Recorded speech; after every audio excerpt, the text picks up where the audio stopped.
Мы привезли то, что вы просили. Я сказал закопать. И только попробуй это не сделать.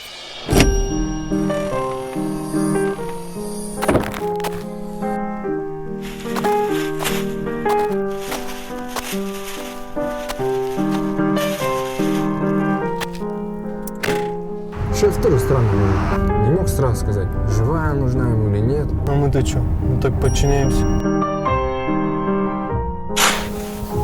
Думаешь, хватит? Достаточно?